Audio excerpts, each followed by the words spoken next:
안녕하세요. 네파일 영화 채널입니다. 오늘 소개할 영화는 일본에서 탄생한 충격적인 문제작 미친 탐욕입니다. 원제는 총, 벌레를 뜻하는 이 한 글자가 영화의 모든 것을 담고 있습니다. 설령 썩어 없어져도 나는 당신을 사랑하기를 멈추지 않는다. 이 한 문장으로 시작되는 영화는 사랑과 집착, 예술과 광기의 경계를 파고드는 작품입니다. 일본 추리소설의 아버지 에도가와 란포의 동명 단편 소설을 원작으로 한 이 영화, 지금부터 함께 들여다보겠습니다. 먼저 영화의 기본 정보부터 살펴보겠습니다. 원제는 총, 일본어로 무시, 갱, 벌레라는 뜻입니다. 한국에서는 미친 탐욕이라는 제목으로 소개되고 있으며 영어 제목은 The Devouring Insects, 집어삼키는 벌레들입니다. 2025년 10월 17일 일본에서 개봉했으며 상영 시간은 90분, R 입시도 X 등급입니다. 장르는 에로틱 심리 스릴러이자 다크 로맨스, 가볍게 볼 수 있는 영화는 아닙니다. 이 영화의 가장 중요한 배경은 원작입니다. 일본 추리소설의 아버지라 불리는 에도가와 람포가 1999년에 발표한 동명 단편 소설을 기반으로 합니다. 람포 사후 60주년 기념 프로젝트 람포 월드의 일환으로 제작된 특별한 작품입니다. 이 영화를 이해하기 위해서는 원작 작가에 대한 이해가 필수적입니다. 에도가와 란포, 그는 일본 추리문학의 아버지이자 인간의 어두운 심리를 탐구한 거장입니다. 그의 이름은 독특한데 이는 에드거 앨런 포그의 일본식 발음에서 유래한 필명입니다. 그는 서양 공포 문학의 영향을 받아 일본의 맥락으로 재창조하는 데 뛰어난 능력을 보여주었습니다. 1929년에 발표된 단편 총기은 단순한 탐정물이 아닙니다. 이 작품은 한 예술가의 집착적인 사랑, 금지된 욕망, 그리고 삶과 죽음의 경계에서 피어나는 에로스를 담고 있는 문제작입니다. 발표 당시 충격과 찬사를 동시에 받았던 이 작품은 람포 사후 60주년 기념 프로젝트로 드디어 스크린에 올라왔습니다. 이제 배우들을 소개하겠습니다. 먼저 주인공 히라노 키나리입니다. 그가 연기하는 캐릭터는 사진작가이자 화가로 모델의 몸에 직접 물감을 올려 그림을 그리고 그것을 사진으로 담는 독특한 예술가입니다. 하지만 이 행위는 점점 순수한 예술을 넘어섭니다. 처음엔 카메라 뒤에서 피사체를 바라보던 시선이 어느 순간 소유하려는 욕망으로 변해가는 과정을 히라노 키나리는 자연스럽게 표현합니다. 붓을 쥐고 여체 위에 물감을 올리는 장면은 예쁘면서도 불안하고, 카메라를 들어 여성을 담는 장면은 아름다우면서도 섬뜩한 이 이중적 감정이 히라노 키나리의 연기로 완벽하게 살아납니다. 그리고 이 영화의 또 다른 주인공 사토 리나입니다. 커튼 앞에서 홀로 서 있는 장면 보셨나요? 빛과 그림자가 교차하는 공간에서 머리카락을 쥔 모습은 이 영화 전체에서 가장 인상적인 시각적 이미지 중 하나입니다. 사토 리나가 연기하는 인물은 단순히 바라봄을 당하는 모델이 아닙니다. 예술가의 시선 아래 놓여 있으면서도 그 안에서 스스로의 욕망을 가진 능동적인 존재입니다. 이 이중성을 사토 리나는 침묵과 시선만으로 표현합니다. 대사보다 눈빛이, 움직임보다 정지가 더 많은 것을 말하는 영이 이 영화에서 가장 많은 도전을 받은 배우이자 가장 빛나는 배우입니다. 조연 배우들과 이 영화를 만든 감독을 소개하겠습니다. 키구치 켄타는 긴장감 넘치는 조연으로 영화의 균형을 잡아주고, 키타하라 호나츠는 또 다른 여성 인물을 통해 이 영화의 욕망 테마를 다각도로 보여줍니다. 그리고 이 모든 것을 연출한 히라나미 와타루 감독은 시각적으로 아름답고 심리적으로 불안한 그 절묘한 경계선을 만들어냈습니다. 에도가와 란포의 1929년 단편을 2025년에 스크린에 이식하는 작업은 쉽지 않은 도전이었지만 결과물은 정말 탁월합니다. 제작진 단체 사진을 보시면 모두가 람포 월드 티셔츠를 입고 있습니다.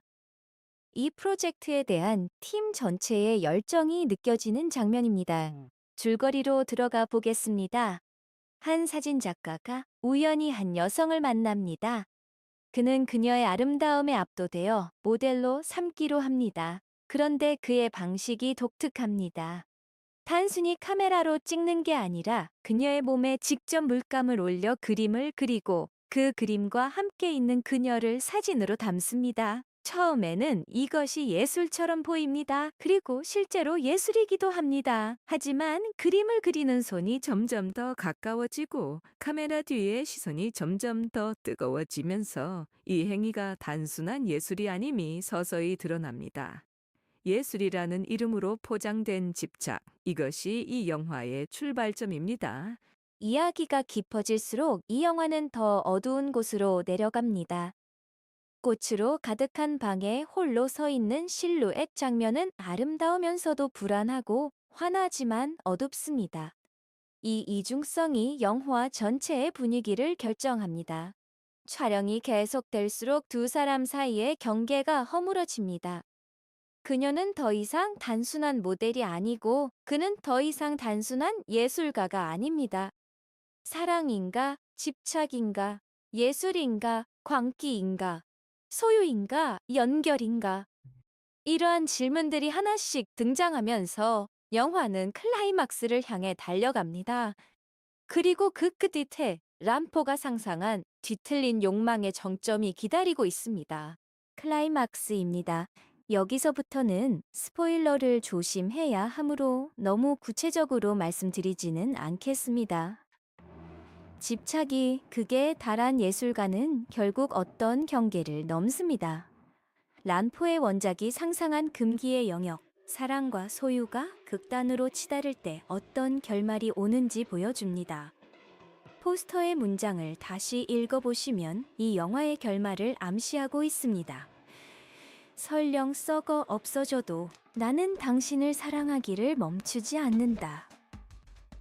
이 선언이 어떤 형태로 실현되는지가 이 영화 최대의 미스터리이자 충격입니다. 영화는 결말에서 관객에게 조용히 묻습니다. 사랑이란 무엇인가? 소유란 무엇인가? 그리고 예술이란 결국 무엇을 향하는 것인가? 이 질문들을 안고 극장 문을 나서는 경험, 그것이 이 영화의 진짜 힘입니다. 이 영화의 가장 큰 강점은 시각 언어입니다. 꽃과 부패의 공존, 방 안가득한 꽃들이 아름다우면서도 퇴폐적인 이유는 람포 문학에서 아름다움과 죽음이 항상 함께하기 때문입니다. 바디 페인팅 장면은 이 영화 전체를 관통하는 핵심 이미지로 물감이 신체 위에서 번지는 순간순간이 욕망의 언어로 기능하며 대사보다 더 강렬하게 감정을 전달합니다. 또한 이 영화는 아카데미 비율, 즉 정사각형에 가까운 화면 비율로 촬영되었습니다. 요즘 영화들이 와이드 스크린을 선호하는 것과 달리 이 선택은 풍경 대신 인물의 얼굴과 감정에 집중하겠다는 의미입니다. 그 결과 관객은 캐릭터와 훨씬 더 가까운 곳에 앉게 됩니다. 이 영화가 던지는 질문들입니다. 첫 번째, 사랑과 집착의 경계는 어디인가? 우리는 보통 집착은 나쁜 것, 사랑은 좋은 것이라고 생각하죠. 하지만 이 영화는 그 경계가 우리가 생각하는 것보다 훨씬 가까운 곳에 있을 수 있다고 말합니다. 두 번째, 예술의 윤리. 예술가의 욕망은 예술이라는 이름으로 정당화될 수 있을까요? 창작과 착취, 영감과 침해, 이 경계선에 대해 이 영화는 불편하게 질문합니다. 세 번째, 영원한 사랑의 역설. 썩어도 사랑하겠다는 이 선언이 아름다운 헌신인지 끔찍한 집착인지, 이것이 이 영화가 결말에서 관객에게 남기는 숙제입니다. 그리고 네 번째, 바라봄의 권력. 카메라를 든 자와 카메라 앞에 선 자. 이 시선의 권력 관계가 이 영화의 또 다른 핵심 주제입니다. 이 영화를 평론가의 시각에서 분석해 보겠습니다. 비주얼과 미술 면에서는 5별 만점을 드리고 싶습니다. 아름다움과 부패를 동시에 담아내는 이 영화의 시각적 설계는 정말 탁월합니다. 바디 페인팅 장면과 꽃 실루엣의 조합은 마치 한편의 회화처럼 느껴집니다. 배우 앙상블은 별 4개, 특히 사토리나는 이 영화에서 자신의 새로운 경지를 보여줬다고 생각합니다. 침묵과 시선만으로 관객을 압도하는 연기는 결코 쉬운 일이 아닙니다.